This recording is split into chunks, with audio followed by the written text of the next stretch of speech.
So welcome back to my channel, and we are heading towards a recession. House prices drop, unemployment going up. This article says that the Bank of England on Tuesday said that the economy would shrink for 8 3-month quarters in a row, the longest such run in at least a century, if interest rates go up as much as financial markets have been expecting recently. So the reason behind this crash is because the Bank of England have just raised their interest rate 0.75% to 3%, the highest it's been in since 08 crash previously. I'm not going to go too much on the interest rate because I've done a video updating the market on a November market update, which we cover it there, so you can watch that. But hang around because that'll be in the description as well. You can rewatch that.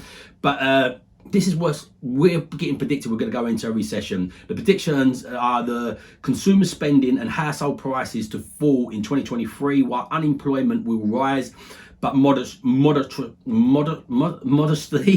if I can pronounce that. I'm a bit dyslexic as well, so apologies for the way I read these. Consumer spending, previously expected to grow 4.1% in 2022 and 0.8% in 2023, is now forecast to raise 4.9% this year, followed by a 0.7% in 2023. So with nearly half the expectation of what our predictions what it was going to be. And this is saying, look, if interest rates are going up, this is the main enemy against the housing market. So if interest rates going up, cost of borrowing goes up, this will then cause a housing market crash, or at least a correction at least. So what we're going to discuss in this video is what you're going to do. I'm going to show you what deals we're doing as property investors, how this affects us as property investors, and how you navigate this and the opportunity that's within this. So make sure you're hanging around to the end, because I'll be sharing with you a deal we've just got accepted and sharing with you the opportunity that comes within that. But before we get to the end, make sure you hit that like button. Really helps them algorithms out and helps my ego.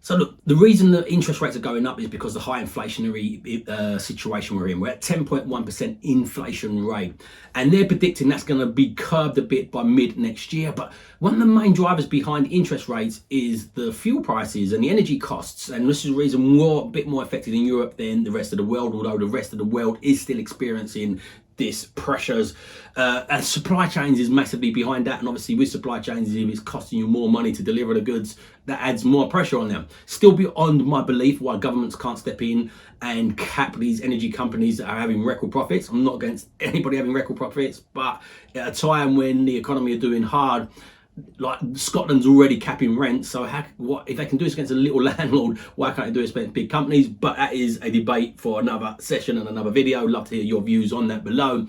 But my wondering is, how can they predict that it's going to come down next year? Because one of the main drivers that they're saying behind this, or a big contributing factor, look, this has been bubbling up for a long while with quantitative easing, supply chains issues because of COVID, but a big factor that's added to this is the conflict we're having in Europe. So nobody knows when we're going to come to the end of that. We don't know what the end will look like for that. So we can't predict the end of that. How can we predict that they're going to come down next year? But look, I believe you shouldn't be making your financial decisions based on predictions or what you think the market should do. You should be making them on fundamental investment strategies, which I'll be sharing with you an exact example of that towards the end, so make sure you hang around. So as investors, what does this mean for the buy-to-let sector? So Zoopla, one of the largest platforms out there, have come out with this. So with many landlords weighing up their positions, we take a look at what's happening in the buy-to-let market. So it's correct, loads and loads of landlords have been weighing up the position. Over the last year or so, we've bought multiple deals from landlords exiting the market because of compliance, not high interest rates, that's just added to it, but because of Section 24. What you've got to think about is Section 24 is the inability to offset your mortgage costs against your income if you're a sole trader and above the 40% bracket, so above the 40% threshold of high rate taxpayer.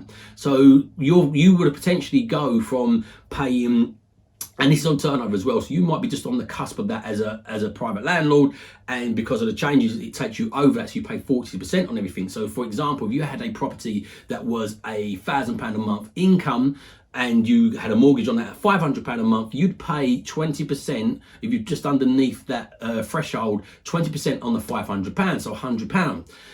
If you then got dragged into the higher rate because it's on turnover now, you then pay 40% on the overall income. So if you're paying 40% on that, £400 as opposed to £100. Bearing in mind you only got a £500 margin, so you take cost into account for that, like management costs and different things like this. It wipes out your profit. But then if your interest rate is at £500 at 3%, and that increases and it starts going up to 7%, and you've got £1,000, you're in a real sticky situation. And this has played out. So what's happened is, well, we're picking up lots of deals from landlords, but what's happened, what we're seeing is landlords are putting these properties on the market over the last sort of year and a half, 2 years since we've had a real growth market, and trying to get maximum money for it, which you can't blame them. Everybody wants to max out on their exit, but there's a number of reasons they're exiting it. One of the reasons, not number one reason, but one of the reasons was because obviously Section 24, what I've explained. Another reason is because all the compliance has come into the sector. It's really got heavy on compliance and laws, Section 21 being abolished and making it much more difficult for landlords. And number three, now what's adding to this is the interest rates are going up. But what happened though is a lot of landlords were trying to get maximum price for it, and they've got the odd buyer that would buy this, especially out of town buyers in the north. But a lot of these have sat on the market, and now they've hit this point where the market's wobbled. But they've kept their deals on a standard variable rate because they want to sell it. They didn't want an early repayment penalty on their fixed rate. So these are on standard variable rates. We've got an exact example of this where a landlord we knew wanted £68,000 for their property. It was worth about £75,000, so there was a slight discount in there. But I like to try and factor in and price in around a 10% discount on my deals over the last couple of years. That's since we've been in this growth market. Before COVID in this growth market, I used to factor in 15%. I'm back at 15% now, by the way, because in case we get a slight dip and correction in the market. So this represented about 9%. So it wasn't a deal for us previously because our minimum was 10%. So I knew that was on a standard variable rate. We've been negotiating with them for about a year or so, and this is the power of the follow-up. This is why you should be out there actively trying to buy properties now, because you'll get a pipeline of people that their motivation shifts. And when their motivation shifts, you want to be the person fresh on their mind. So I know I've had these touch points with this particular landlord. So as soon as I knew the market shifted, I knew it was on a standard variable rate, and they're no longer getting the 68k that they wanted for it because they had a sitting tenant in now, social housing on a 5-year guaranteed rent, paying a bit lower monthly return, but a guaranteed return. This is not as attractive on a yield basis. So I knew there's potential to buy this at a cheaper price. So I went back and said, do you want to get a deal done now at 60k? And they went, yeah, let's get this done. So they dropped off a significant amount, especially in percentage wise. Don't sound a lot at 8k, but in percentage wise with that, it took it from a 9% deal all the way up to 20% BMV deal. You don't need any work doing to it. It's genuine BMV deal. 75k is the comparables. There's some at 73, some at 78. In the condition it's in, it's easy worth 75 as things stand. So we've got a bit of margin in now for the market to drop. We've got fixed guaranteed income. And what we've done with this as well is we stuck this on a tracker. So look, Zoopla go on and say, look, trackers mortgages currently look better at value than their fixed rate counterparts. A 2-year tracker deal is averaging 4.42%. So this particular deal we've got done at the moment, we've got on at 4%. And Zoopla go on to say also, and it's in their article, if the base rate goes up to 5%, the tracker will be at 7.17%.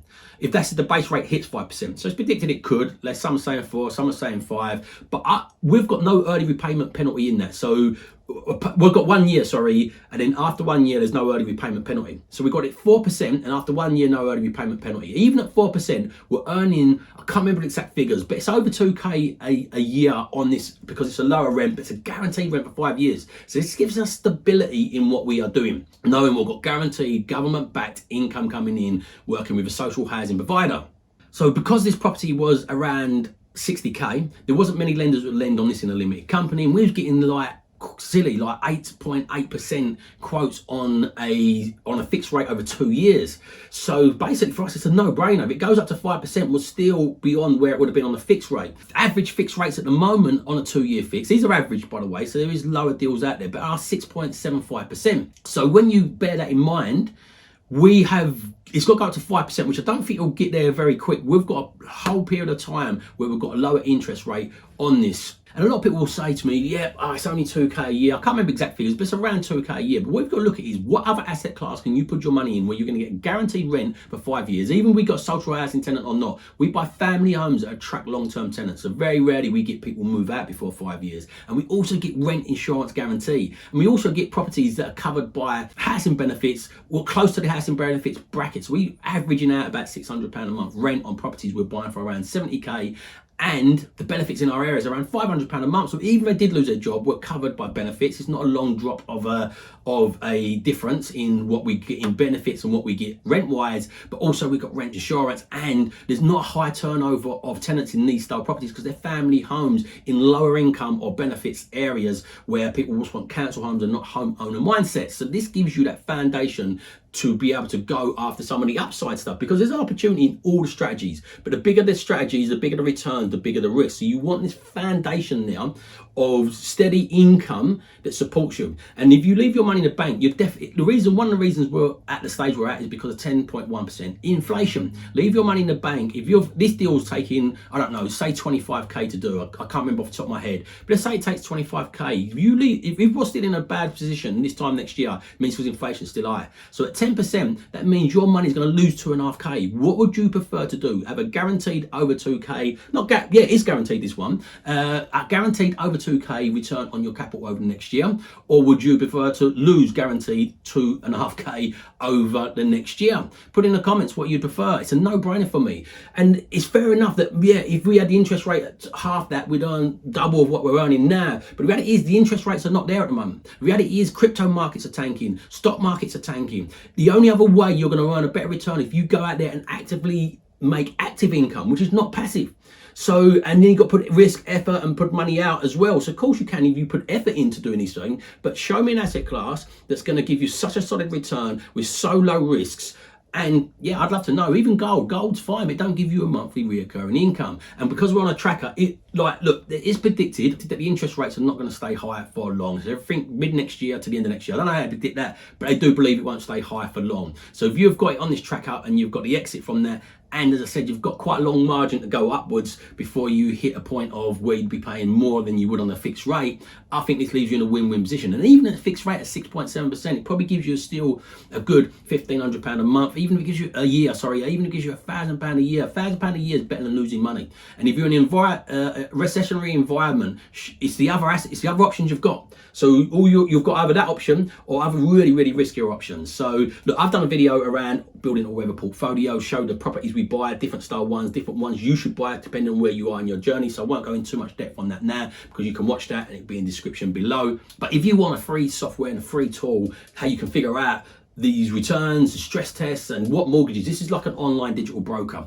If you give me put DA in the comments, I'll give you a software where you can type in the details. It'll give you a prediction on what it'll be in the future based on what's been over the past. It'll also give you some options of mortgages that are applicable to your circumstances, and it'll give you the tracker and the fixed rate versions of that, and it'll allow you to analyze deals and take emotion out of this decision. So if you want a software that can do that, and it's absolutely free, there's no charge to this software, put DA in the comments and we'll send you over a link to that. But listen, massive thank you for supporting my channel. Without your help, it wouldn't be growing and I wouldn't still be doing these. My wife's live my terms. My mission is to help as many people live in their terms using financial education, using property mindset as a vehicle to do that. So please share this out if you think someone will get value from it. If you haven't done it already, hit the like button, hit that subscribe button and the bell notification. We do put out multiple videos every week so you won't miss one of these. And remember, if you don't evolve your ideas, you're never going to live on your own terms. So evolve your ideas, live on your own terms, and have an amazing day.